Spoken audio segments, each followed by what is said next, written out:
I'm Dave Wilson. I'm a member of the People for Effective Government, or PEG. I'd like to thank all of you for coming tonight. And also I'd like to give a very heartfelt thanks to Eastern Washington University for allowing us to use this venue.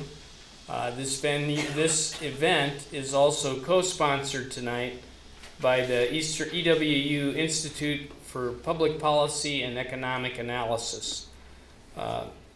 So let's give Eastern a big round of applause for allowing us to use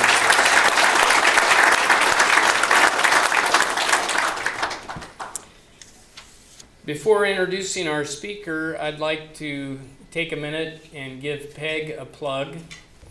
PEG is not only a nonprofit organization, but a Spokane-based nonpartisan coalition. PEG's mission is to support bipartisan approaches to governing which are fiscally responsible and ensure an adequate social safety net, and to promote a civil society. The members of PEG are committed to changing the current political climate in which our two major parties have become increasingly polarized. More specifically, we are committed to encouraging sincere and civil debate about the challenges our nation faces and effective solutions to those challenges. If you're interested in learning more about PEG and possibly becoming a member, please visit our website at pegnow.org. I have the honor of introducing our speaker tonight, Dr. Grant Forsyth. Dr. Forsyth is the chief economist at the Avista Corporation. Before coming to Avista in 2012, he was a professor at EWU. Welcome home. From 1999 to 2012. And before teaching at Eastern, he, from 1996 to 1999, he worked in the Czech Republic as an academic and private sector economist. He received his BA in economics from Central Washington University, an MBA in finance from the University of Oregon, and his PhD in economics from Washington State University. He also serves on the Washington Governor's Council of Economic Advisors, the Citizen Commission for the Performance Measurement of Tax Preferences, and the Spokane Mayor's Economic Advisory Roundtable. Dr. Forsyth will give a 40 to 45 minute, or maybe even a little longer talk, and then he'll open it up to questions and answers afterwards. Please hold your questions until the conclusion of his talk. This evening's presentation and Q&A session will be videotaped and will be available for viewing on PEG's website in about 4 or 5 days. The members of PEG are very grateful to Dr. Forsyth for agreeing to be our October speaker. Ladies and gentlemen, Dr. Grant Forsyth.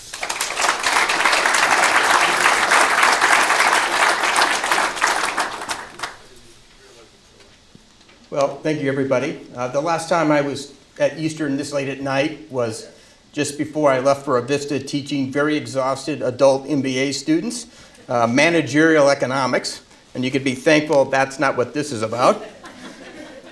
So, this is an interesting story. This happened long ago in my wasted youth. Okay? It's hard for me to believe that this experience I had in the Czech Republic happened approximately 25 years ago. I was there from 1996 to 1999, approximately 3 years. And we now have engineers at Avista that we've recently hired that were probably born about that same time. Okay? But it is an interesting discussion because I think what we're seeing now in the political discourse, especially in the US, is you have a lot of politicians now calling themselves socialists. Right? Both young and old politicians entering Congress or running for president using the term or phrase, "I'm a socialist." You know, and I think it's interesting because I think it's important to revisit for my generation, okay, and probably the generation that's sitting in this room, and also for the younger generation, what that meant for us. Okay, what does that mean when you say you're a socialist? And so this is a good chance to sort of talk about the Czechoslovak and then Czech experience with, basically moving from a market-based economy after World War I to a communist country following World War II, and then moving all the way back again to a market-based economy in the early 2000s, and then moving back to the center. So that's really what we're going to talk about. Because again, I think it's important to revisit countries that have actually experienced socialism to know kind of what are the problems with that, okay? But to be fair, I'm also going to talk about the problems with capitalism that the Czech Republic experimented with following getting rid of the communists. So I want to start by just putting some context around this so everybody kind of knows where I was. Because where I was in the Czech Republic was not Prague. Okay? And so Prague is the capital of the Czech Republic. Now, just so you know, the former Czechoslovakia, the green over there, is the Czech Republic today. The orange in the far over map is the Slovak Republic. But that used to be Czechoslovakia, okay, more or less as it was formed after 1918 when the Austro-Hungarian Empire collapsed. And we'll talk a little bit about that later. You can see the countries surrounding the Czech and Slovak republics. So if we focus in, we have Prague as the capital. We have Bratislava as the capital of the Slovak Republic. Okay? Now, everybody talks about how beautiful Prague is. Okay? Also, if you've ever been to the Czech Republic, Brno is also another very beautiful city. Okay? I was, however, in what's called North Moravia, or if we use the older term, Silesia. And historically, Silesia was actually Polish, German, and Czech-speaking. Okay? Now, a little bit of Polish-speaking, not much. It's now mostly all Czech. Of course, the Germans were expelled after World War II, but many people still refer to that part of the world as Silesia. Okay? Now, what's interesting about Ostrava is that it's the complete opposite of Prague. Okay? It is actually the industrial center of the Czech Republic, built up under the communists. Okay? It's now a city of roughly 300,000 people. Okay? But what's interesting is in my office at home, I have a map that was produced when the Austro-Hungarian Empire still existed. And Ostrava doesn't even show up on the map. Okay? So really, Ostrava is a construct of the communist era, okay, of the socialist era in the Czech Republic, okay, built up primarily as an industrial city. Okay?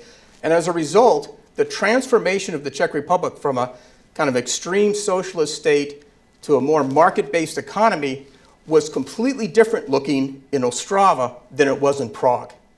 Right? I think many people at the time when this was occurring, economic experts would go to Prague. We call them parachute consultants. They'd drop into Prague. They'd give a lot of advice to political leaders there. And of course, they would see Prague. It's this fabulous city. Even in the days before they started to renew Prague, it was still a beautiful city. It was nothing like that in other parts of the country like Ostrava. Right? The transformation was much grittier and much harder. Okay? So this is Prague. Okay? Right, very beautiful. I actually went back in 2010. I was invited to give a presentation in Ostrava. Okay? And just a little bit of background, why did I go to the Czech Republic in the first place? So as it turns out, when you're finishing your PhD, it's sometimes hard to get a job. Okay? And so, in fact, my colleague and my office mate at WSU, we had a map on the wall, and we would mark all the places we've been rejected from when we applied for jobs, and we called it the Wall of Shame. Okay? So, because unemployment is not fun in any country, I applied for an NGO called the Civic Education Project. Okay? And so the Civic Education Project, which was based out of Yale, okay, sent Western-trained scholars into Eastern and Central Europe to teach in English in their disciplines to try to get those universities up to speed with what was being taught in the West. Okay? So I applied, and I got a position in the Czech Republic, which was somewhat surprising because the Czech Republic, for obvious reasons, because people wanted to be in Prague, was hard to get into. but I actually got placed in a small town near Ostrava called Karviná. And Karviná also kind of more of a, kind of industrial area, a lot of coal mining around Ostrava, as we'll talk about later, and Karviná. And I was at the newest university in the Czech Republic called Silesian University. Okay? So I was asked to go there, teach for a year, okay, in English, economics. It's the new Silesian University. When my contract expired, I decided to stay on another 2 years and work at a Czech financial group as their economist. It's a no longer existent financial group, and that's a whole nother story. Okay? But it also gave me a unique perspective. Basically, as a university researcher, looking at this transformation, but also working in industry in the country to see kind of how this really worked. And trust me, it was never as pretty as people would see in Prague. So this is Ostrava. Okay? This is the city I worked in. This is where the Karviná is not too far from here. Ostrava is where I lived for 2 years when I worked for the Czech financial group. And you can see if you look at the picture farthest over there in the back, those are steel mills. Okay? So let me just point something here. This is really the old part of Ostrava. Okay? That would have been the old part of the city. Okay? And it was actually pretty small. Okay? Under the communists, the city expanded rapidly because they put in steel mills and coal mines all over in the area. There were really two big steel mills. One was called Nova Hut, and the other one was called Vitkovice. Okay? Now, to my knowledge, both those steel mills exist, but they've had to go through a pretty radical transformation in order to survive in the new world. But other parts of the industry there didn't make it. And again, we'll talk about that a little bit later. But a very different appearance than Prague. Right? Very different. Very industrial, based on heavy industry, very much a world of communist architecture. So the next picture over was actually just outside my office of the financial group I worked at, and it's really a monument. They actually, instead of tearing it down, they took an old coal mine structure and put it up as a monument to coal mining, okay? Because the two big heavy industries there were steel making and coal mining. And unfortunately for the Czechs, right, it was a kind of coal called brown coal, which is particularly dirty. Okay?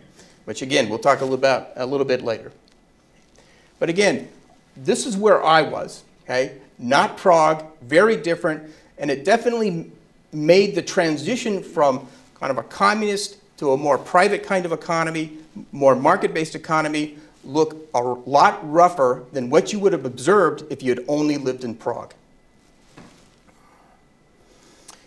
Now, to kind of give a little bit of background here, it's important to talk about timeline here. Again, a little bit of context. Okay? Some of this we've already alluded to. So Czechoslovakia was actually a creation after World War I from the remnants of the Austro-Hungarian Empire. Right? And they were actually a very prosperous state. Okay?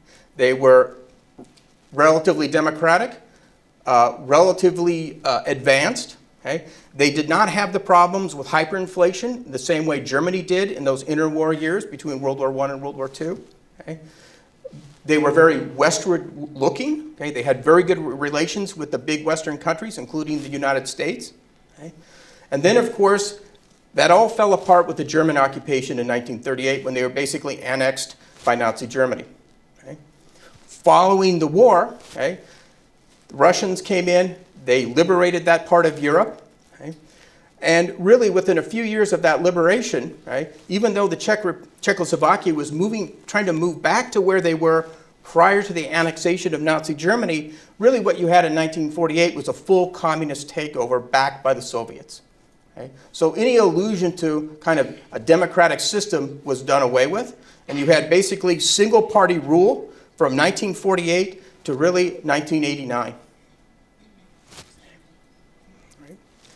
Now, that's the period where the Communist Party dominates. Okay? But it didn't take very long, maybe a decade or so, before you began to see in most of the communist bloc countries serious economic stagnation start to occur. Okay? In fact, it got so bad is that by the time you get to the late 60s, you have the head of the Czech Republic, the leader of the Czech Republic, a gentleman by the name of Alexander Dubček, proposes radical reforms to try to modernize Czechoslovakia, okay? And he called it socialism with a human face, okay? And kind of in different words, what Dubček was looking for was a small amount of capitalism to save socialism, okay? Because at this time, really, the economy was starting to collapse, productivity was collapsing, okay? And the country was in big trouble. But the Soviets responded so strongly and so negatively to these reforms that they actually invaded the country with Warsaw Pact troops and Soviet troops, crushing the Prague Spring very quickly and forcing the country back to a very strict socialist state. Okay. What that did is just continue a decline that lasted really up until the Velvet Revolution in 1989, where literally the country had just reached a point where socialism had nowhere to go. People had enough. There was enough kind of support from not only reformers but ex-communists that the communist government had to go. And so you had a relatively peaceful, okay, movement that kicked out the communists, imposed laws that would prevent those hardline communists from serving in government in the future, called the lustrous laws. Okay? And that really began the period right after that through the finance minister, Václav Klaus, who's a very famous person in the Czech Republic. Václav Klaus started out as finance minister. He became prime minister not long after that. And in the 2000s, he actually became president of the Czech Republic, which is really their head of state. Okay? So between 1991 and 1995, really we're talking a 4 to 5 year period, there was a mass privatization of the Czech economy. So you went from nearly 100% state ownership to a very small amount of state ownership within 4 years. I don't think most Americans can appreciate what it would be like to wake up 4 years from now and live under a completely different set of rules, because that's exactly what happened. Okay? And so if you think about the Czech experience, and we'll talk about this in a minute, it's been this incredible sharp pendulum for most of their modern history. Okay? So the Czech people have had to endure massive changes over relatively short periods of time, okay? The Czech and Slovak people. Now the problem is this decision for rapid privatization was not shared by the Slovaks, the Slovak political leadership. And so in 1992, the decision was made, and there was no referendum. This wasn't like Brexit. Okay? The decision was made at the highest political levels that they were just going to separate the countries. Okay? Because keep in mind, that seems kind of strange that they would do that without a referendum when they're trying to move to democracy. But this is at the same time we've seen a bloody civil war in Yugoslavia. And the Czechs did not want a repeat of that. Okay?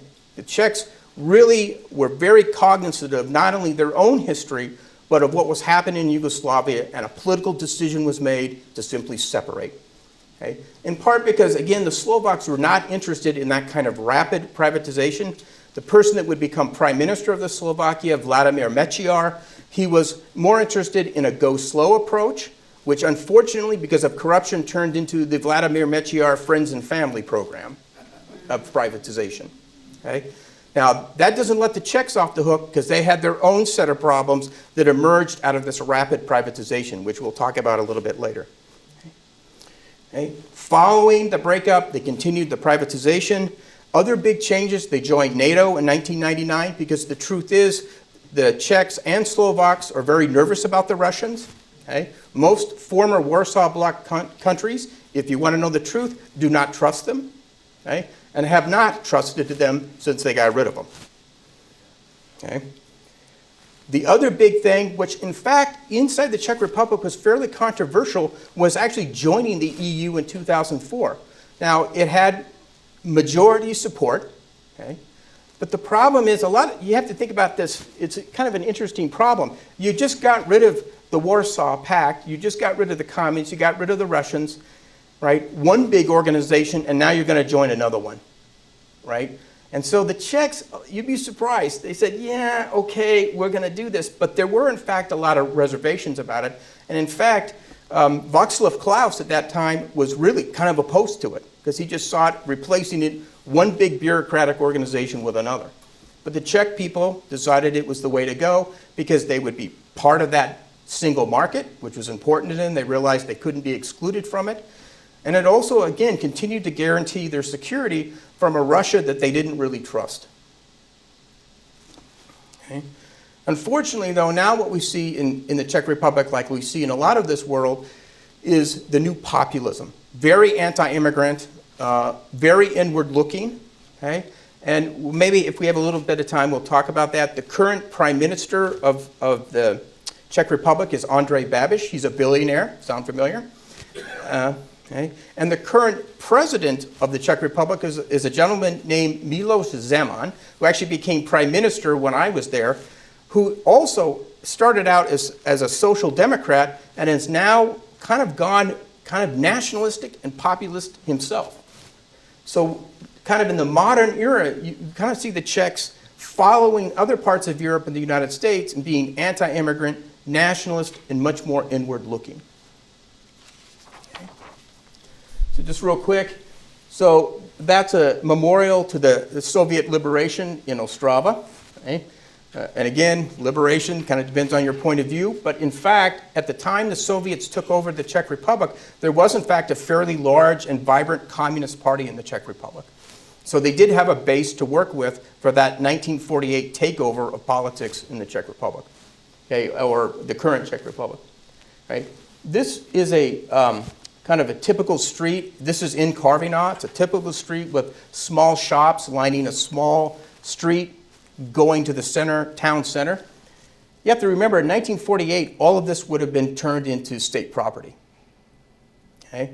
And so the reason why I'm showing you this picture is that, again, it's this weird extreme the Czechs had to go through. This was all small private businesses during the original Czechoslovakia. Communist takeover comes. This all becomes state property. Okay? And then you get rid of the communists, and guess what? It all goes back to being private property again. Right? Again, massive changes that the population has to deal with. Okay. The other thing is that there was a sort of the communists built up a lot of, they're called panelocks. These are the big concrete apartment buildings. Okay? Panelocks. I lived in one. Okay? Most people, a lot of Czechs lived in panelocks if you were in an urban area. And of course, in the Ostrava area, because it was a relatively new city built up under the communists, there were a lot of tall panelocks for housing for workers. Okay? All of that housing got privatized, all of it. Okay? It was either handed back to the municipalities to privatize as they saw fit or run as they saw fit, but a lot of it was turned into cooperatives, private cooperatives, where the residents could buy their apartments for virtually nothing. From a policy point of view, it was kind of a smart move as the economy was being privatized, because it gave a lot of Czechs a valuable asset at a low price that invested them in the new economy. Oh, this building, by the way, is Silesian University. It's where I worked for the year. That was actually a relatively new building. It was just built before the Velvet Revolution, and it was the Communist Party headquarters for North Moravia. Right? And so basically the government gave it back to the municipality of Karviná and said, you decide what you want to do with it. It's your building now. And the people voted on it, and they said, we want a university. Because in the Czech Republic, education is really a big status symbol. And so if you have a university where you are, it's a huge status symbol. And so it's now a university. I mean, it still exists. It teaches a lot of the same classes you would find at any university. Okay? But it was interesting, when I first went there, I spoke to the dean, because this is where the College of Business was primarily located. And he said when they moved into the building, there were security cameras everywhere. It was, inside was a virtual police state itself. And so part of getting the building ready was sort of converting it from this Communist Party headquarters, where you were under constant surveillance, to something that was more, pleasant in a university environment sense. And by the way, there's a statue out front, and that's the original statue. It's a coal miner. Okay. So here's the Czech pendulum that really we've been talking about. Okay. On one extreme, you've got libertarian capitalism, what I call social Darwinism. Okay. On the other, you've got communism, which is socialism on steroids. Okay.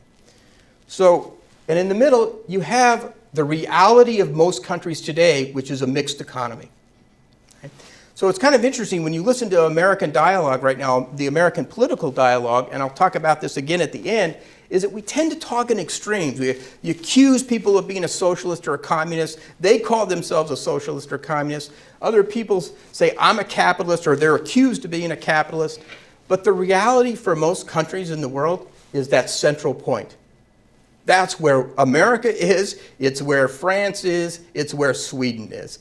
We're talking about really relatively small differences if we were intellectually honest with ourselves about where most Western kind of market-oriented economies are. It's really in the middle, really, okay, including the US. 1918, that was the Czechoslovakia in terms of that scale, okay, very market-oriented. Suddenly, 1948, way on the other side. Literally, nearly 100% of property and assets in the Czech Republic were state-owned, almost overnight. And then 1990, through privatization process, suddenly they swing all the way back. Okay? And one of the areas they liberalized the most was the financial sector.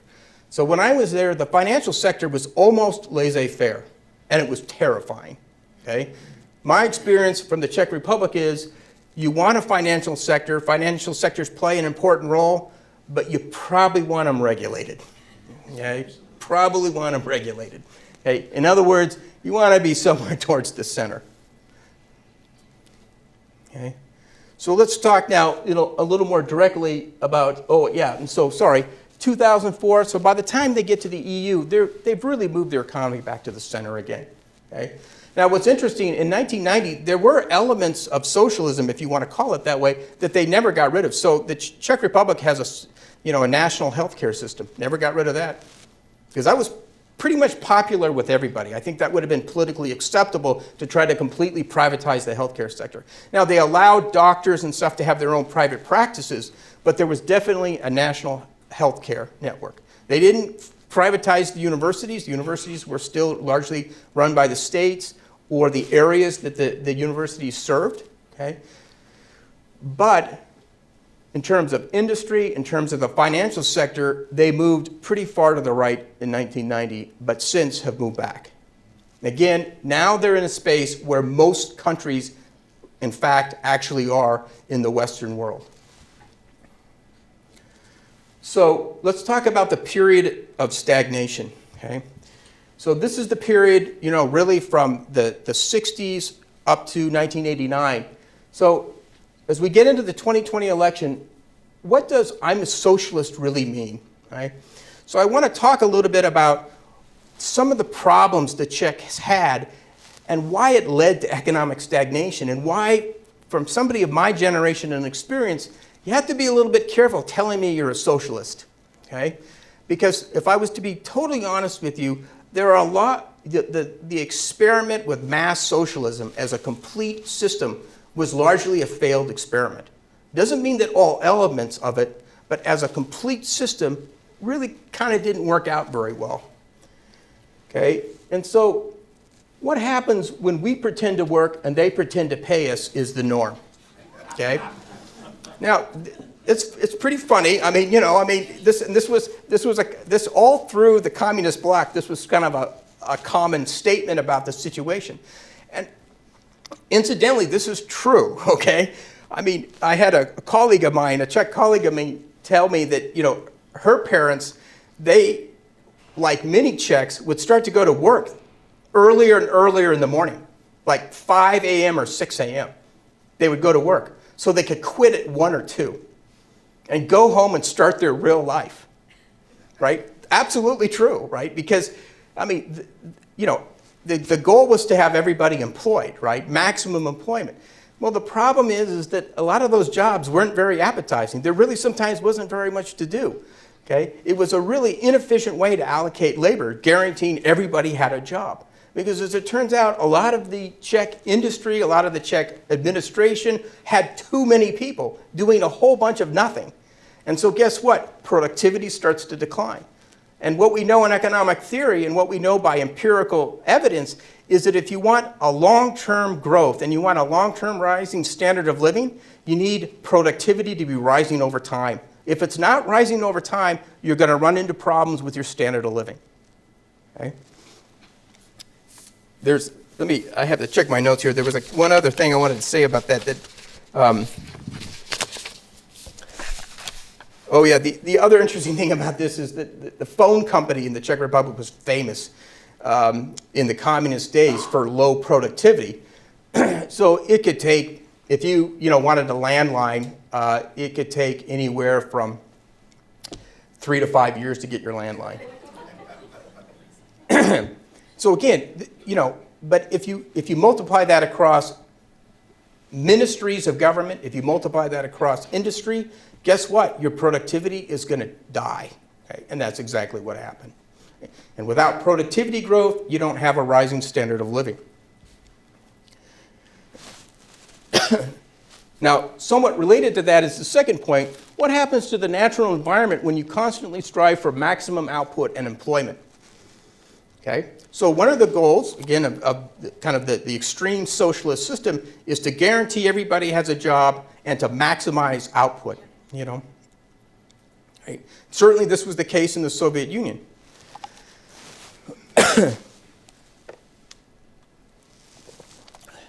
Well, it turns out what this does is generate a tremendous amount of pollution. Okay? And I think this is one thing, I notice especially with young people who fancy themselves socialists, they often link socialism with environmental policy, a better environmental policy. But this is not what I observed there. Socialism, as it was practiced in the Czech Republic, was about overproduction, and as a result, you had an incredible pollution problem. It was unspeakable. It was horrible by the time I got there. And my Czech colleagues who had to grow up under that, especially in the Ostrava region, said it was unlivable. So this is National Geographic from 1993. I was reading this before I went to the Czech Republic, and Ostrava gets a mention in here, not in a good way. They mentioned that during this time, they had to pull the kids out of Ostrava periodically and take them to spa areas far outside of the region so their lungs would clear. Right? And I asked my Czech colleagues about this, and they said, oh yeah, totally true. They said there would be some mornings you would wake up because they were running the steel mills full out. Okay? No scrubbers. They would open the vents, and this yellow smog fog would just inundate the city. And what you'd be left with at the end of the day was this weird sulfuric acid kind of yellow dust on everything. Years of this, right? No environmental controls. Outside of Ostrava, there's a beautiful mountain range called the Biscuity Mountains. Actually looks a lot like the mountains around Mount Spokane. I went up there with some friends once, and at that time there was a large strip of dead trees all the way up the mountain because of the pollution running out of the city and gradually killing all the trees. To this day, in Ostrava, if they tear down any industrial site to reuse it, they have to go through extraordinary environmental measures to clean it up. Okay? So one of the problems that the socialists really developed, because they were so interested in maintaining everybody had a job, maintaining maximum output so they looked good inside the Warsaw Pact, they looked good to the Soviets, is they generated an unspeakable environment. Right? It's horrible.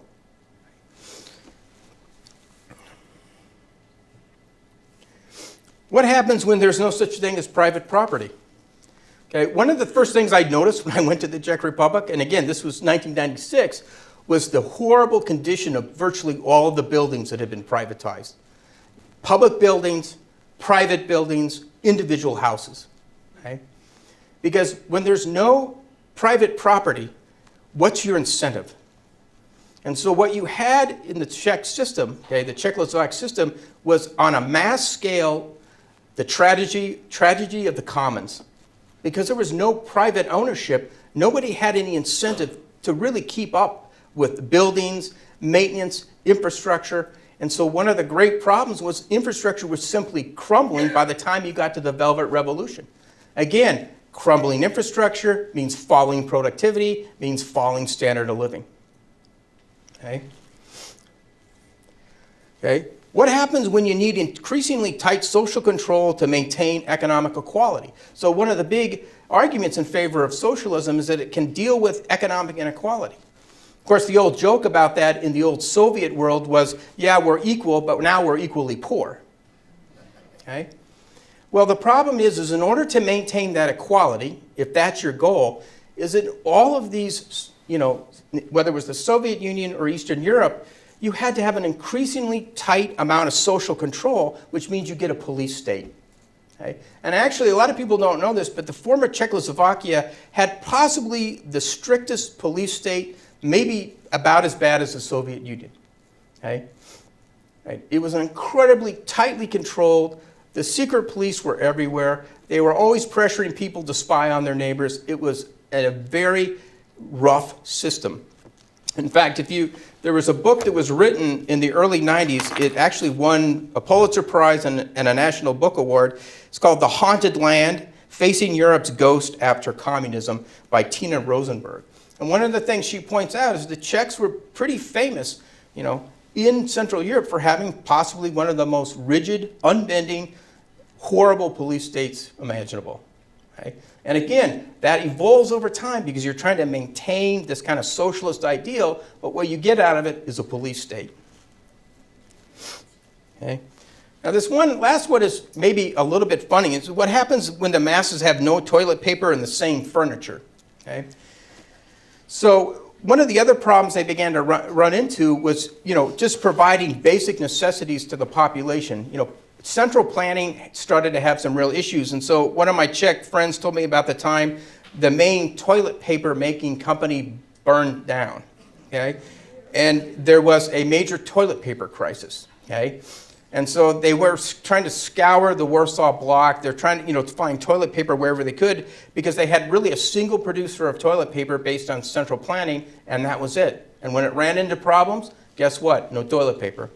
Okay? I was fascinated when I finally got invited into Czech homes that everybody had the same furniture. Okay? It was the weirdest thing. It was like walking into the same place every time. And I realized that's just the way it worked. You had one or two major furniture producers in central planning, and that's what you got. Okay? Now, the problem with that is that kind of world, in all seriousness, one of the things it began to do is deteriorate a notion of individuality and intellectual freedom, right?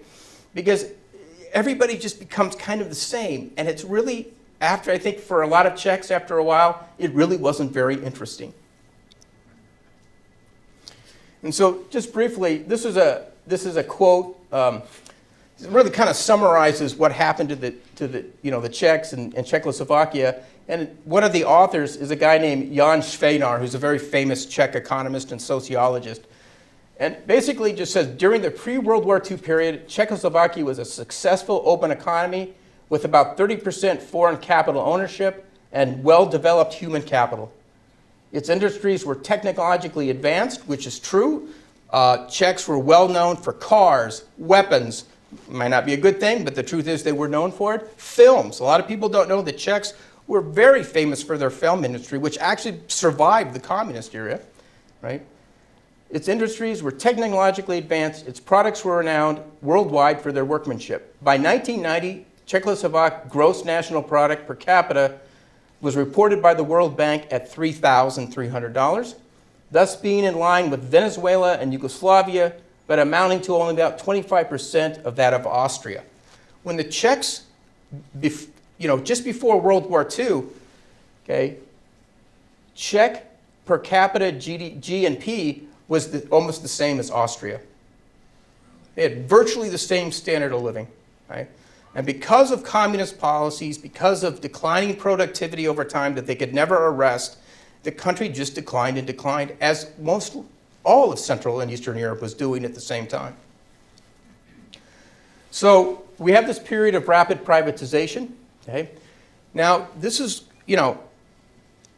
so the good news is they kind of got rid of the communist socialist system, but there were problems with the way they did the privatization. The primary way they did privatization in the Czech Republic was property restitution. That is, families who had their property seized in 1948 could apply to get that property back. Okay? If those families no longer existed, the property was auctioned off. It was called small-scale privatization and was all done fairly quickly. Okay? The bigger part of privatization was the voucher privatization, and it was in two waves. And the way it worked is that you could, for 1,000 crowns, which at the time was about $35, you could buy a voucher booklet, and you would use these voucher points to bid on the equity or stock of the companies that were going to be privatized. Or, okay, and this is where things kind of got a little dark and corrupt, was you could give your voucher points to an investment fund, they called it, a poorly regulated, as it turns out, investment fund, and they would invest your points for you, and you would have ownership in shares of the investment fund, sort of like a mutual fund. Okay? And actually, that's what a lot of Czechs did. They basically said, right, I'm not really sure how, I don't know anything about this. I'm going to turn this over to these investment funds, and they're going to invest these vouchers for me, and I will have shares in the investment fund. It was an easy way for Czechs to sort of get around information problems of how they would choose these companies themselves. Okay? The problem is they did not follow up with the legal and regulatory reforms that would protect shareholders, especially minority shareholders, when they became shareholders themselves. And so one of the things that started to happen was that these investment funds would take over these companies using the voucher points that Czechs gave them, and they would tunnel the companies. It was called tunneling. And what they would do is they'd go in and they would get maybe a majority or near majority of shares, and they would basically remove all the cash out of the company, maybe give themselves loans. There were various ways they could do this, but it became a real problem because you began to see possibly viable companies being tunneled out at the expense of minority shareholders. Okay? In the process of this occurring, you also got into a lot of bribery started to occur, investment funds, other kinds of institutional investors bribing government officials, trying to get special information on privatizations that were coming up. I mean, it actually got pretty bad. It was really Wild West capitalism, financial capitalism, and that's what I got to observe. And then the Czech banks got into the action as well. They set up their own investment funds. They started investing in these companies themselves. And the Czech banking industry was also not well regulated. Václav Klaus, the finance minister and then prime minister, he wanted a very laissez-faire banking system. He wanted the Czechs to have the freedom to set up banks. The problem is, as we know now, even from the US experience, is that without regulation, you tend to get excessive risk-taking, you get corruption, and guess what? That's still now a problem in the Czech Republic. Okay? Now, the good news, though, as we're going to see in a minute, is that they did revitalize growth in the country. Okay? And the last thing is, what happens when you get your first down cycle event? Well, that was also a shock to the Czechs. Okay? Because I think initially the economy started growing so rapidly, everybody thought it would last forever. So when they got their first down cycle event, people began to rethink laissez-faire financial capitalism. The other thing that happened as a result of voucher privatization, in addition to the corruption, there was a significant jump in inequality, which actually made a lot of Czechs uncomfortable. Right? Because suddenly now in your country you had multimillionaires, people who were approaching billionaires, and for a group of people who are not used to seeing that, it was, from a social perspective, highly uncomfortable. So just real quick here. So this is Czech GDP growth. Actually, when you move from one system to another, when they began to liberalize prices in the country and rents and prices of commodities, the economy actually got a little bit worse. So GDP growth plunged just before they started the mass privatization. Then when they really began to get things privatized, economic growth really recovered in a way that the Czechs had not seen for a long time. Then they had their first recession. That's when I was there. That was brought about in part because of the Asia financial crisis. Okay? And that's when people began to rethink maybe this whole thing about laissez-faire financial economics is not a great idea. And you began to see kind of gradually more controls being placed on the financial industry, trying to get this tunneling problem under control. Finally, you get into a better period, in the early 2000s, growth returns, then we get the Great Recession. By this point, the Czechs are getting a little bit more used to this whole business cycle thing, and since then they've done pretty well.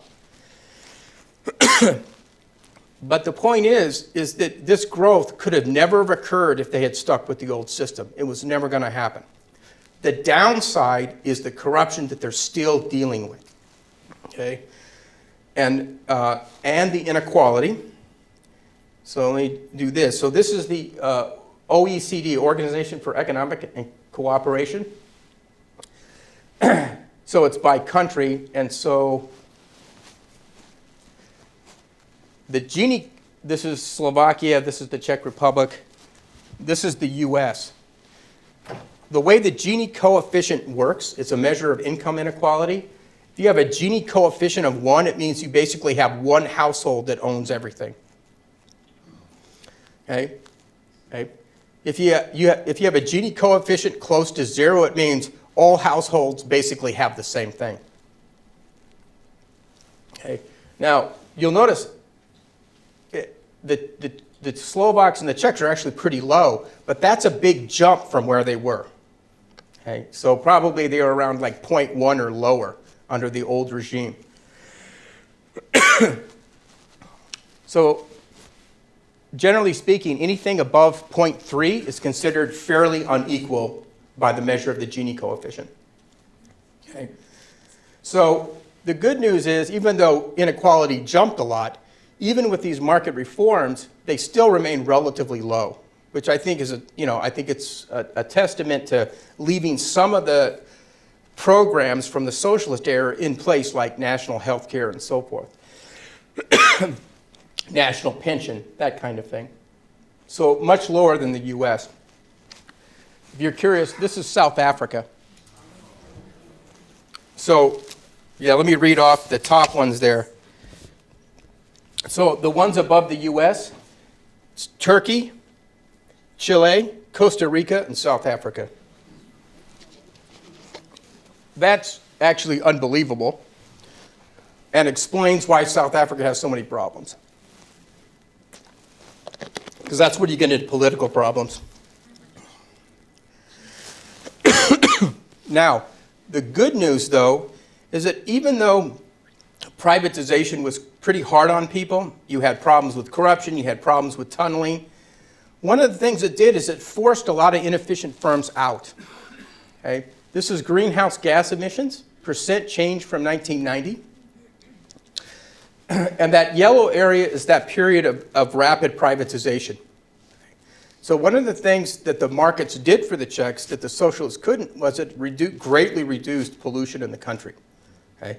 Usually markets get a bad rap for contributing to pollution, but in certain situations, markets can have a profound effect on reducing it, because if you allow markets to work, in this case, voucher privatization, forcing firms to compete, inefficient firms are forced out. Okay? Now, there's some collateral damage because that also means job losses. And so there were, in parts of the Czech Republic, especially around Ostrava, you had pretty profound job losses occur. So the trade-off was much less pollution, but you had this really hard transition for a lot of industrial workers. And in these Central European countries, unlike the US, people don't go back to college. Right? College is set up for young people. And so when you have a situation where you're out of work and you need to retrain, the education system is really not designed for you to return, which is still the case, unfortunately. Okay, this is the Corruption Perceptions Index. I don't know if you've ever seen it. I like to follow this. This is an index calculated via survey, and this is for the Czech Republic.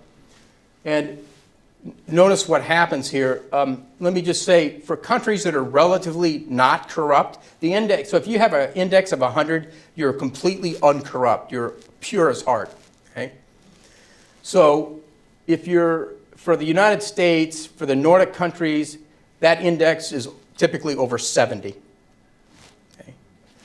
So the Czech Republic, even today, is a fairly advanced country. Okay, I went back in 2010. It's made great strides. It's really, if you went there, it would feel comfortable to you. They still haven't even got above 60. Okay, and when I was there, okay, and just after I left, you can see the corruption index plunged. And that was the time where they were really struggling to get that corruption under control that came out of voucher privatization. And it's taken really decades almost for them to gradually get that up higher so they look respectable relative to other countries that, from an income point of view, they'd be comparable to. Okay, so just about finished here. This is my last slide. So I want to go back to this thing. You know, again, what I want to talk about again is this notion when somebody says to me, I'm a socialist, my experience says to me, man, I wish you would define that a little bit more because my experience with that scares me. Okay? Because from my generation and from my personal experience talking to people who lived under that system, it was kind of a failed experiment. Okay? But it's interesting when I do talk to people about that and say, quiz them about where they really are, I really get the sense that they're probably there. When somebody says to me, I'm a socialist, but then I start asking them questions, really, when they're done talking to me, really, they're in that box where most of the world really is. Same thing. When somebody says, I'm a capitalist, I'll ask them, really? Because I've seen laissez-faire capitalism, especially financial capitalism. Let's talk about this. Are you really a capitalist? And really, when I ask them those questions, really, they're inside the box. Okay? But unfortunately, getting back to your statement in the beginning, Dave, we have a political discourse that talks in extremes where the reality is in the middle. If you were really to dissect how America functions, we're in the middle. Okay? Yeah, maybe we're on this side over here, right? Maybe Denmark is over here, but from a standard of living point of view, there's really not a big difference, right? And so I think one of the problems the country has right now is we use a language that's inconsistent with how we actually organize the country. So we have people talking about capitalism, we have people talking about socialism, and in truth, that's not really how the country is run. And I think that's really what I want to leave you with, is that as we go into a new election season and you hear these very strong differences, people using these very strong terms, the reality of the country and the reality of most countries in Western Europe, now in Eastern Europe, is in that box. That's the reality. And the actual economic differences between us is really very small. So with that, I'll open it to questions.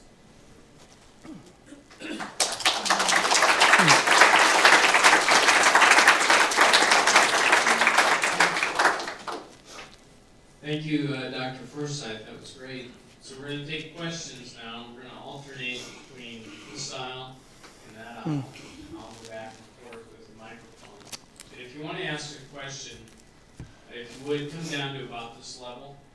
And one other thing, one question at a time. Okay. So who wants to go first? Can you come on down here? And you can line up. Go ahead and line up.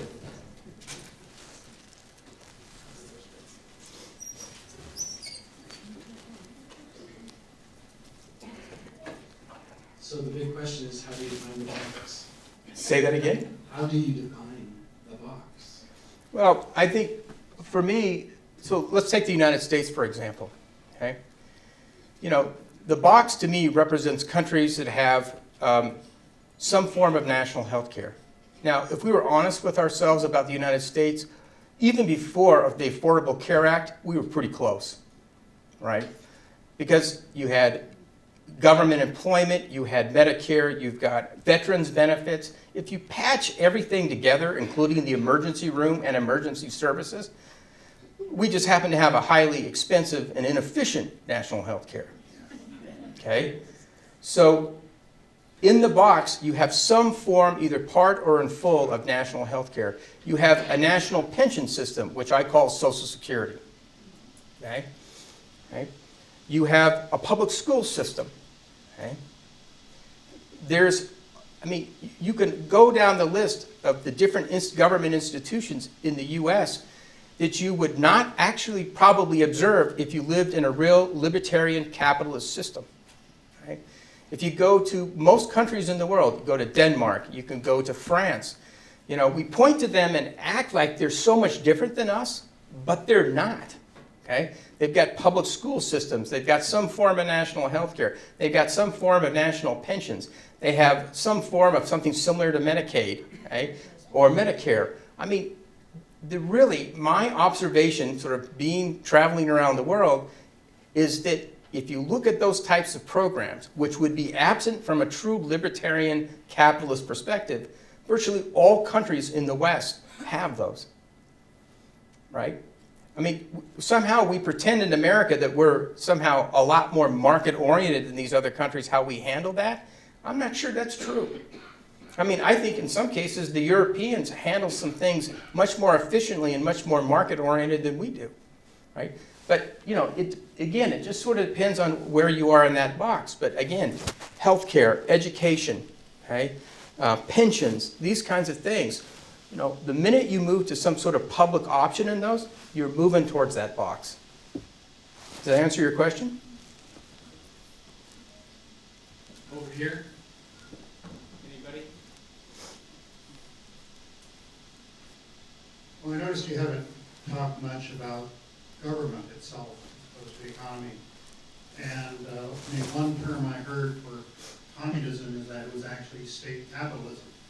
And because the state controlled all the capital, and there was really no democracy. And most people that I know on the left, and pretty much kind of on the left myself, refer to the term democratic socialism, kind of infuse that it's a democracy, it's not a top-down type thing that we're looking at. Yeah, and that's a good question. So,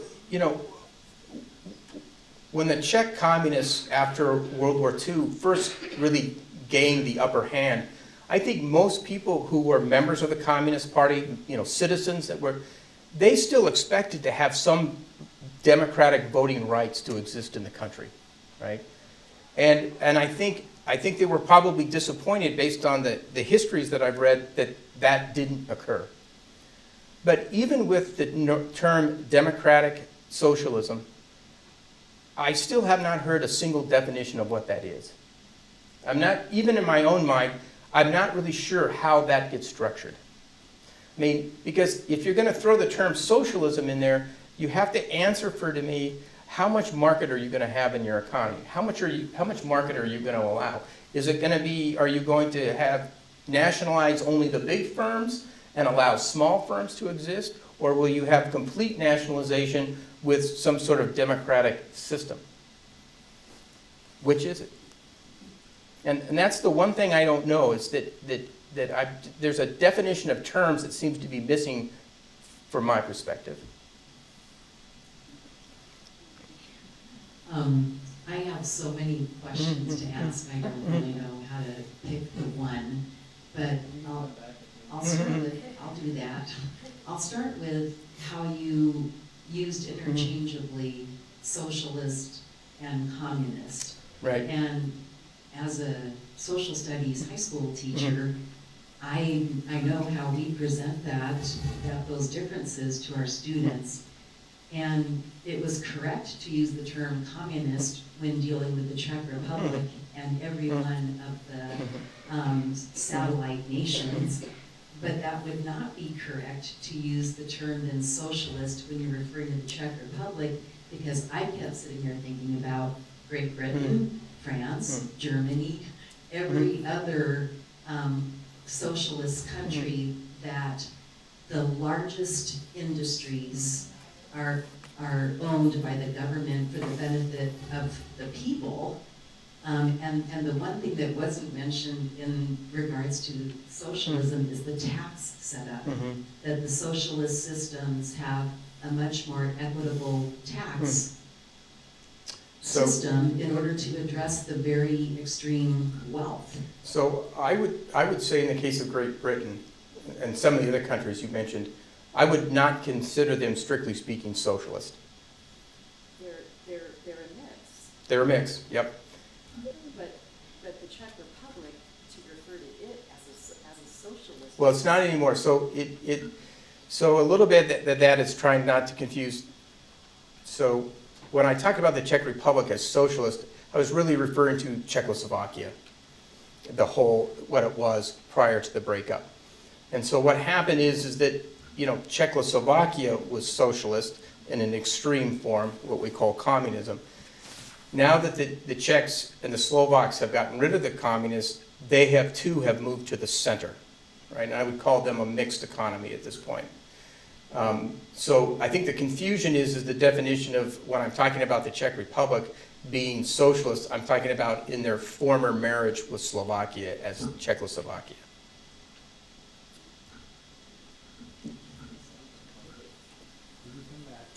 Yeah, you can. Is there another question over here? Go down again. Yeah. Mm. This may be unfair.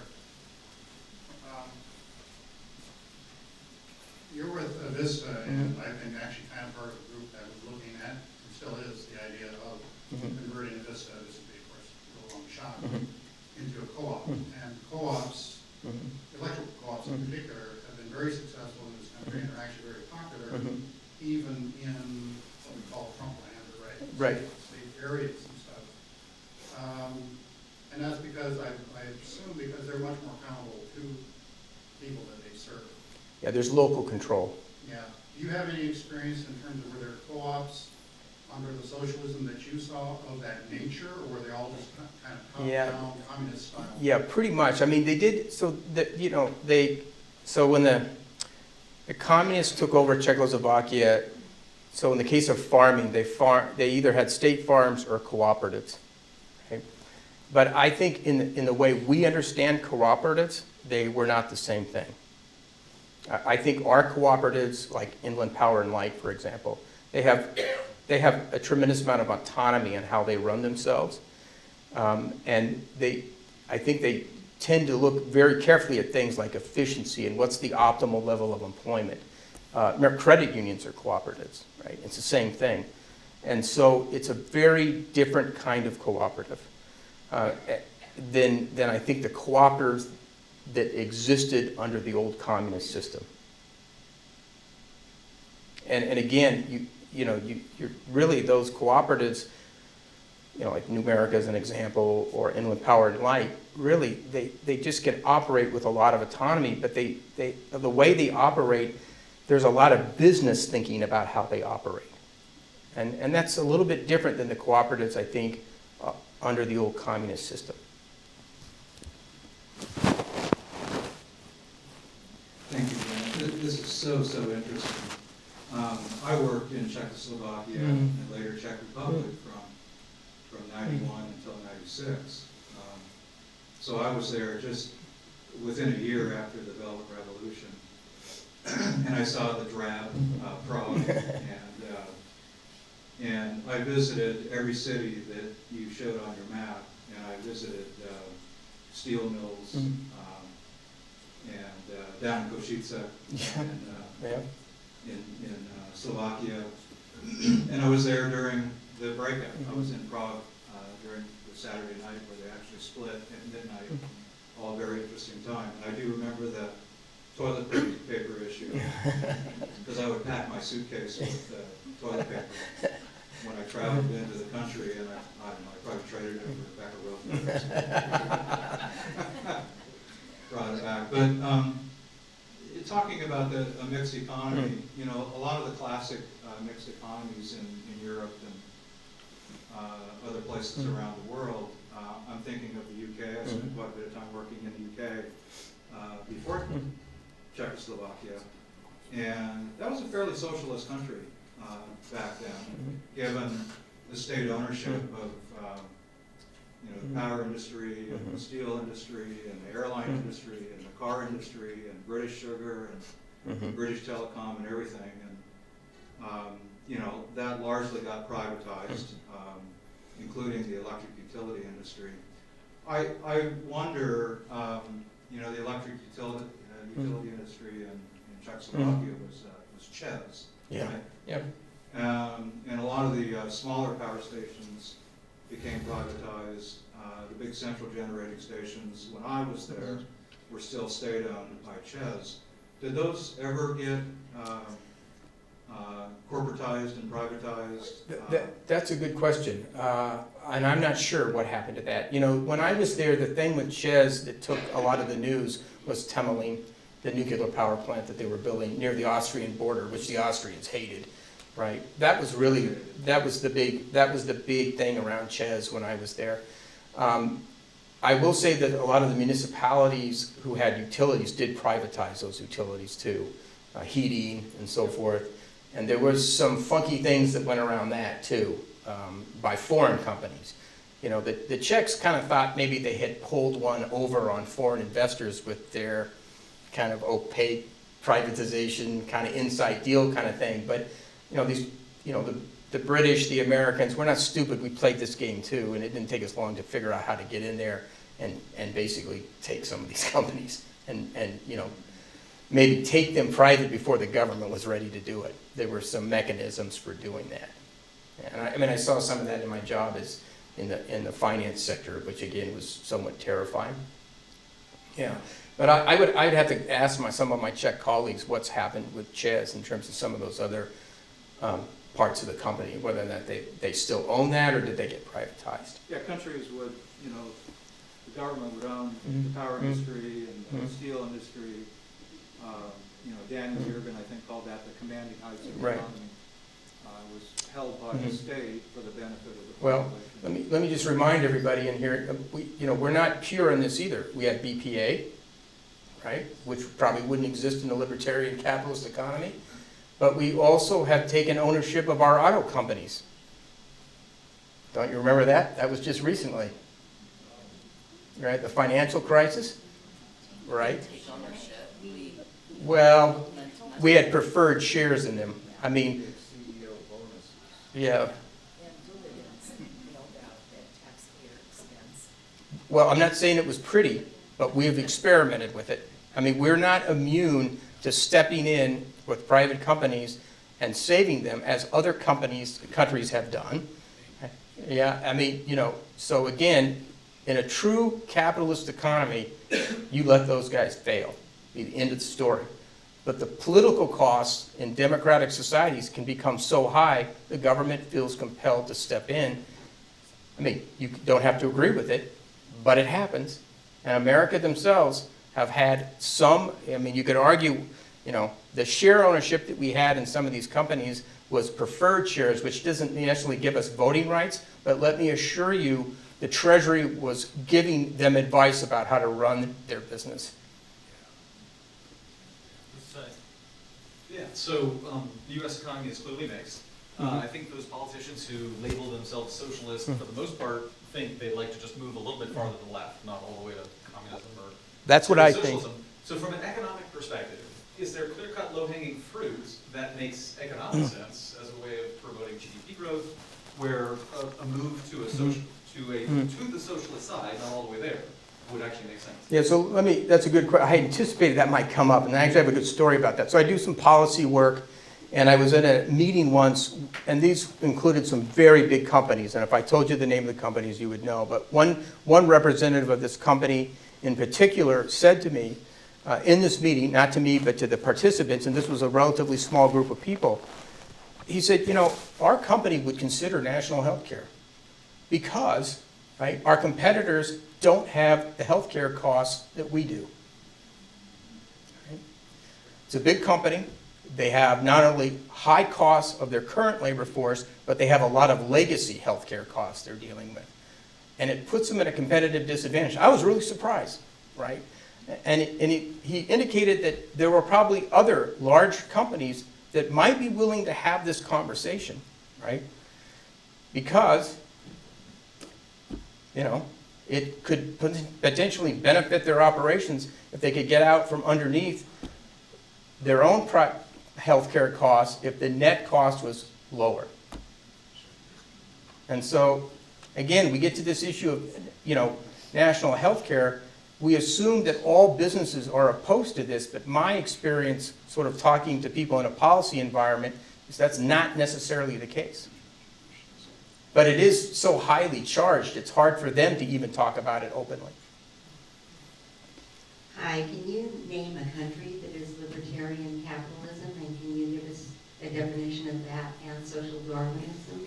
No, I mean, they're really, in my mind, you know, we have some examples of almost pure communism, and the former Czechoslovakia is an example of that, the former Soviet Union.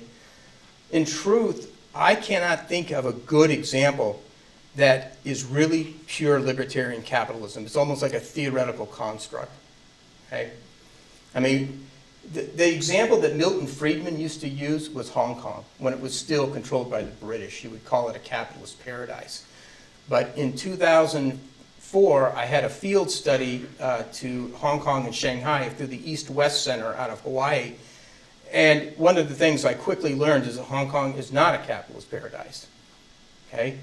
Because virtually, even today, under the Chinese rule of Hong Kong, virtually all of the property, all the property in Hong Kong is actually owned by the state and is leased out for development. It's long-term leases, okay? That's one of the ways they raise revenue for Hong Kong, right? So they basically own the land, they control the supply of land, and they lease it out slowly for long-term leases for developers to basically auction, and you know, there's an auction, you buy the lease, that money goes to the government, but you don't actually own the land, right? Well, in a true libertarian economy, that, you know, the government doesn't own 95% of the land. That's just not true.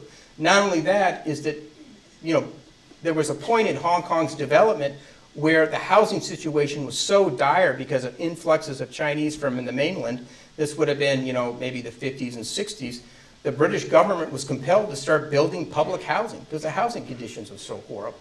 Well, guess what? Public housing probably would not be part of a libertarian, you know, capitalist system, right? So I actually can't think of an economy that's really libertarian capitalist. It's a theoretical idea, but to my knowledge, I don't know of a one. Before I pass the mic on here, how about South Africa? Where would they fall on this spectrum? Yeah, South Africa, you know, their economist came, I think it was either a political scientist or an economist who came up with this term, and South Africa is a little bit different thing. It's a kleptocracy. No, I'm serious. I mean, you know, you have a situation where it's just government by theft, right? And unfortunately, a lot of countries are actually kleptocracies, where the government is heavy-handed. It might even own, you know, enterprises in the country, and the leadership steals from those enterprises because they're partially government owned and they have some influence over what happens. You know, I mean, so I would not call them, I mean, it's a kind of a kleptocracy that's in big trouble. So is that where the social Darwinism comes in, just the smarter or better, there's winners and losers, and that's what you mean by social Darwinism? Yeah, I mean, in a libertarian capitalist system, there's no safety nets, there's no anything. I mean, the market rules all, okay? Thanks for defining that, because I too was wondering, you Yeah. never addressed that. Yeah, so social Darwinism is a term that's been used in economics to mean basically the strong survive and the weak perish. Now, Yeah, there's, before I lose control except for of property this rights. audience here, please, if you have questions, come to the sides.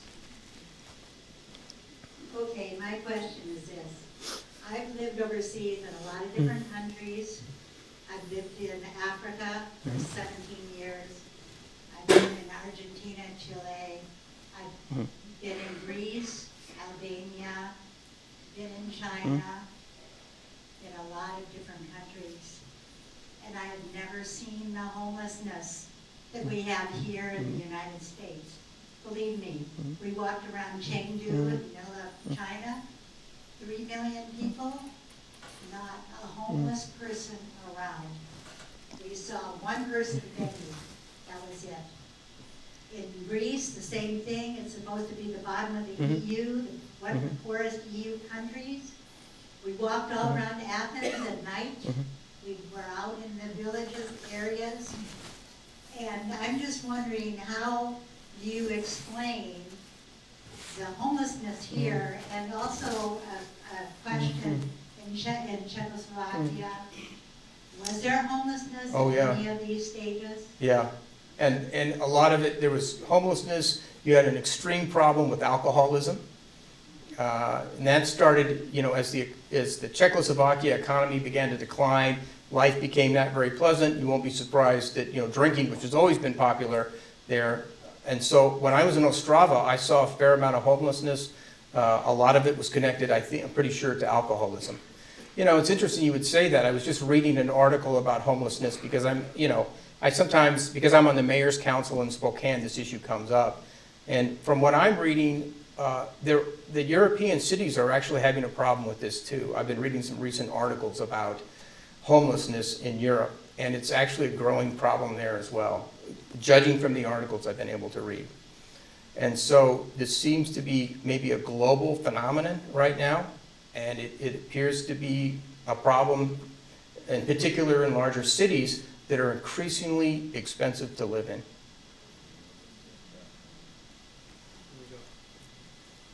Grant, the box you have there with the mixed economy, it's easy to visualize mature industries being in that box.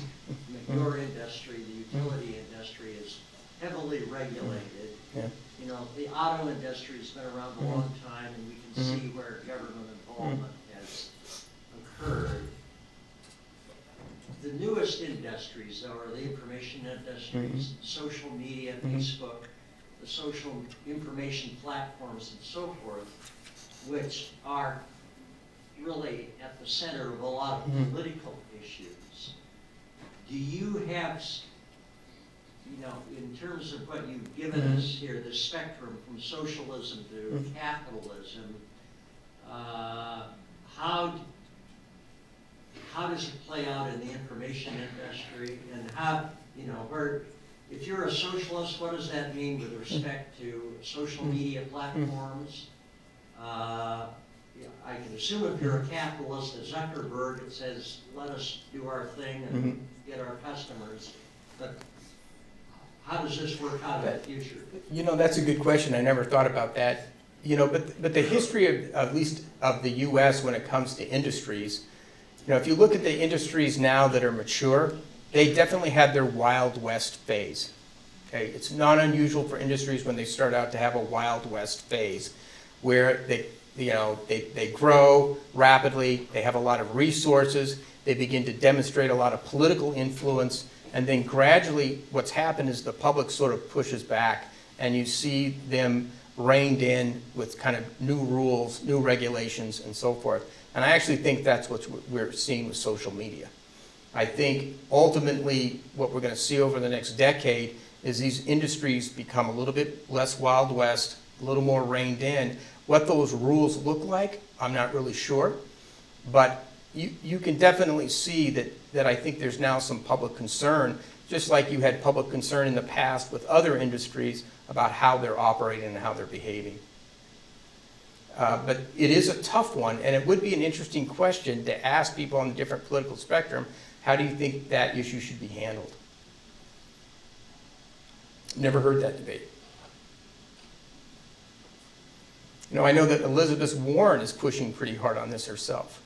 You know, and she's the one that I think is sort of leading the charge for people in the economy who are increasingly concerned about their influence.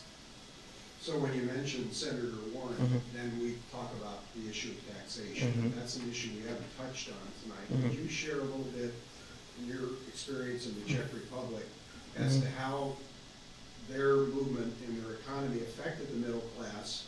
Right. And then, because I think one of the thesis is that a strong democratic republic depends on a strong middle class.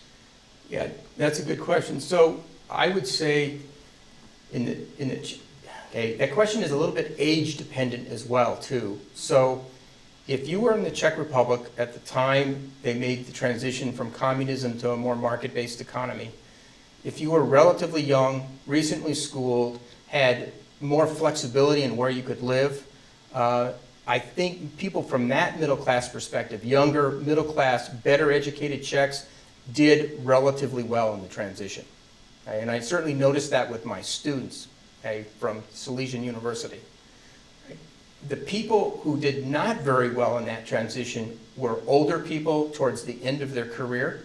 So if they were middle class, more of middle class at the start of the transition, but they were maybe in one of the industrial sectors, maybe older, so retraining wasn't an option, they clearly did less well. And so really, there was definitely an older, more industrially inclined part of the labor force who did not do well in that transition. They, it was a big struggle for them.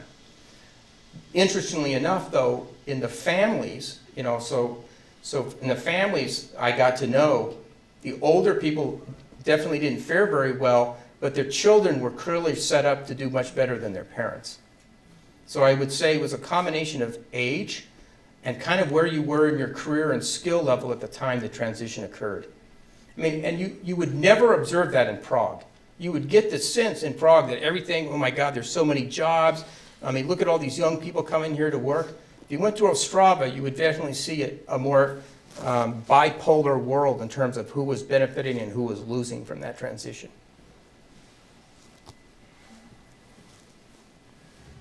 When the Czech Republic was more capitalistic, what was the attraction that caused it to go more towards socialism? And does our educational institutions in the United States teach this, the distinction between socialism and capitalism, in your opinion? Well, that's an interesting question. So that came up earlier. I would teach this in my classes, right? And I would teach basically this. I would say, here's two extremes. Here's where the reality is in between.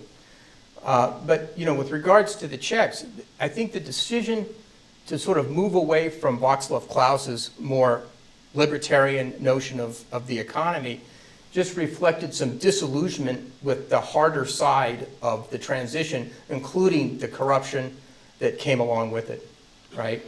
And I think, there was frustration about that. I also think that some of the older people who, really hadn't fared very well in this transition probably became a bit more politically active, voted more for the Social Democratic Party, and it was the Social Democrats under Miloš Zeman, who's the current president of the Czech Republic, who kind of sort of backed away from Václav Klaus's more extreme policies, right? I mean, and I think also the Czechs became a little bit concerned about the growing income disparity. I think from a social point of view, the Czechs weren't super comfortable with that. I mean, they were willing to back off at some point because of that as well.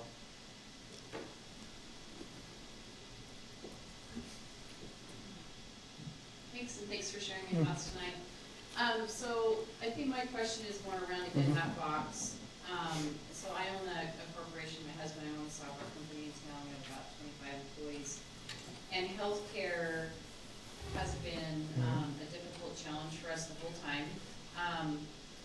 So we also have friends, we've traveled extensively, and most of our friends are just sort of aghast, really, about the healthcare situation here. For not that much more in taxes for the highest tax bracket, they do not worry about health insurance. They, Canadian friends we just saw, one of the gentlemen was so happy that his partner had gotten a job with the government because then he didn't have to pay his $600 deductible a year. So I guess I have a little bit of an issue with, I feel like you're painting a bit of a warm picture with the box. That healthcare really is affecting our economy, it's affecting people's ability to start jobs or start businesses, it's affected our ability to be competitive. It still feels like it's a huge issue in our country. I think it does play a lot into the homelessness issues. So I feel like the few social safety nets we had were so hard fought, and I feel like they're constantly under attack. So I guess, I mean, yeah, I have a friend in Brussels who said America's a great place to start a company if you have anything bad happen to you. It's a horrible place to be. So I would say this country doesn't feel friendly. I mean, maybe I am in the box, but as a business owner and a citizen, I feel like our safety social net, the very few that we have, are always under attack. I feel like the GOP is going after them all the time. So I don't know if you want to comment on that. No, I would just say my observation is there's more attack than action. And, if you look at things like Social Security, I mean, I have a lot of, in my family, I have a lot of very conservative people, right? And, they sort of don't like the government, they sort of talk sort of more on this side over here. But the reality is they would never find it acceptable for their Medicare to go away or their Social Security to go away, right? It would be unacceptable. They would not tolerate it from one of their elected officials for that choice to be made, right? And so there's a little bit, and that's what makes the dialogue in America a little bit strange. There's this very hard rhetoric that people use, but if you look at how they actually behave or how they would behave if those things truly came under threat, I just don't see them ever really going away. I mean, I imagine we'll always have Social Security with small s's. Now, will it look like Social Security right now? Maybe not. We probably have to go through some reforms, because of demographic issues. But even the most conservative people I know really would not tolerate the removal of these programs. They just wouldn't. For all their hard talk, they couldn't survive without it, and they know it. And It must be related. Yeah. As you can imagine, I'm not always the most popular person in my family. America's the best country in the world. Number one, when I grew up, the first thing I wanted to learn about was economics. So I took, after high school, took 2 economics classes. And that was the best thing I ever did. Also, you need to figure out what to do on your income taxes. Number one, you can do a retirement account every year, so there's no reason you're not well off when you're old. I learned that, and it was easy to learn. I learned to do taxes too, and had my own company for a lot of years. But before that, I worked in industry. And if you work in industry, one of the economic teachers I said, if you get a job first, he said, work for somebody else, and then you can save up some money and do things with it. That's just what I did. And the other teacher says, go into business for yourself, and you can make money. But if you learn the income tax structure, there's no reason you can't come out good. There's IRAs every year. Now, I got $1 million just from doing that. Oh, let me comment about that for a minute. Yes. The Federal Reserve does a lot of surveys on savings in America, who's saving.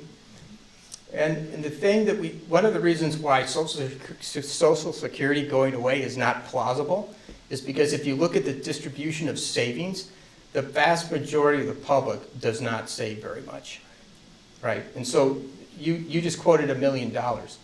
I would say that puts you're at a very high, the share of people in the country that have saved at that level at your age is actually quite small. Yeah, well, I'm going on 83 next week. Yeah. And I would say I've worked hard all my life. So there are people who are maybe a few years away from retirement, and you'd be surprised the number of people who have less than $500,000 in personal savings, and they're expecting to retire in just a few years, which basically locks in Social Security as a necessity, right? It just does. I mean, literally, I don't care what your political persuasion is. The reality is, for most Americans, without Medicare and Social Security, the prospect of ever retiring is zero. That's true. And Social Security is good, and wives can get it, just from what their husbands make. But I've saved a lot of taxes by learning stuff. And we bought the first electric car here in Spokane. Yeah, but there's so many things you can do.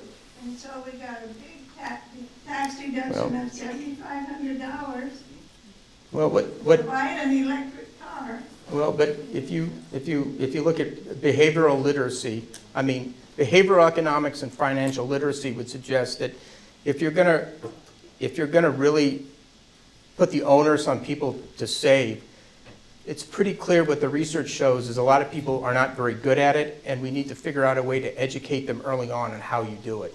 And that's what they need to teach more in all the schools. You know, Teach and people what to do. it's pretty clear that people are not very good at it for what various reasons. And then we just got electricity on our roof for $21,000, so we got another $7,500 off last year. But when you save on taxes, you can invest your money into good. And if you learn stuff, Well, and that's the issue around financial literacy. All right, we're gonna do 2 more questions, and that'll be it can't tonight. be lazy and not work. You can't get a free everything. Fran, thank you, this is fascinating. My question is it really fair to characterize Eastern Europe in the post-war era as an economic model, given that it was more of a military empire? I mean, they didn't have any choice about where they went economically. So ask me that question one more time, if you could. I want to make sure that. Yeah, Eastern Europe had no choice, right? Eastern Europe was taken over by the Soviet Union. Yeah, and I would argue in discussions with Stalin, probably given away, and it was probably an agreement that Stalin would have Russian influence over that part of the world at the end of World War II between Roosevelt and Churchill. Right. So given that, is it fair to put that military empire on the left side of an economic spectrum, and really as a military spectrum? Yeah, I would say that's a good point, but I would also point out that a lot of these countries, as the Soviets moved in, they had pre-World War II, they had communist parties. Right? And so there was that movement in some of these countries to begin with. And the Soviets basically capitalized on that when they moved in, and it definitely helped that their tanks were behind them, right? Now, one thing about this spectrum is a little bit simplistic, and that question kind of highlights that. Nobody's asked me about China, and the thing about China is really kind of interesting, and I kind of got after somebody, that's why I'm not very popular sometimes. They referred to China as being communist. China's not communist. I mean, yeah, there's a Communist Party in China, but I was there, again, in 2004. I would describe China as more authoritarian capitalism. That's the way I would describe China, right? And so that's the other interesting thing about Americans and the way we debate things. A lot of Americans still get angry at China about those communists. It's part of our problem. We just don't recognize that that's not really what it is anymore, okay? They may label themselves that, but if you look at the way they structured their economy, I mean, they have billionaires in China now. You don't have billionaires in a real communist country. I mean, it just doesn't happen, right? So it's something else. And so one of the things that were impressed upon us by, scholars when we were on this trip to China was, it's communism really is just about the central government in China now. It's not really about how the economy functions anymore.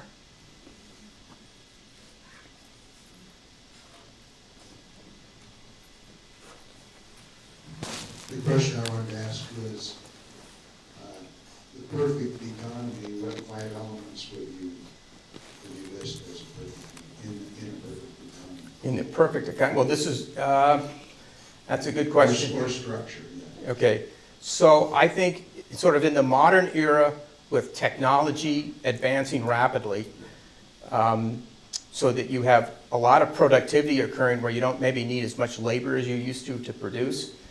I think, so when I think about an ideal economy, there's an important role for markets to play. Because markets are very efficient allocators of scarce resources. Right? They are. But markets don't always allocate efficiently if certain conditions aren't met. So in other words, if you have certain conditions in place, markets can fail. And what we've observed is that, probably the best way to deal with some of those failures is to have state pensions, right? Some kind of health care based on income level or age, right? So really, to some extent, I think, you know, if you look at the U.S. economy right now, those elements are in place, what I think about the ideal economy. The question is how much emphasis do you place on those and what is the structure of them, right? So the ideal, in my mind, is there, okay? The question is how much emphasis do you place on each one of those things and how should they be structured? And so right now we're having this debate about healthcare. We do not have a free market healthcare in the U.S. It wasn't free market before the Affordable Care Act. So the question is how should that be designed so it's just better and more efficient in the future if we don't want to have markets completely allocate that service? And it appears that we don't. Right? I would say there's a public consensus, generally speaking, we don't want the free market to completely allocate healthcare. And so the question is, how should that look, right? And so if you look across like Sweden or the US, really to some extent, in principle, they kind of have the ideal that you have these key things where there's some government involvement where markets probably just can't carry you through. But the debate then becomes, what's the structure of that government intervention? What should it look like? Yeah. Okay, let's hear it for Dr. Forsyth.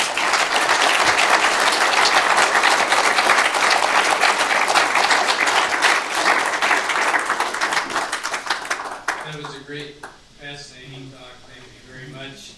Before you leave, I just want to remind you, first I want to thank you again for coming. I want to remind you of our next forum, which is Tuesday, November 19th. The speaker is Cindy Black, the Executive Director of Fixed Democracy First. The topic of her talk is creating a more fair and representative government for all. And the location is the Moran Prairie Library. I promise. Thank you again all for coming.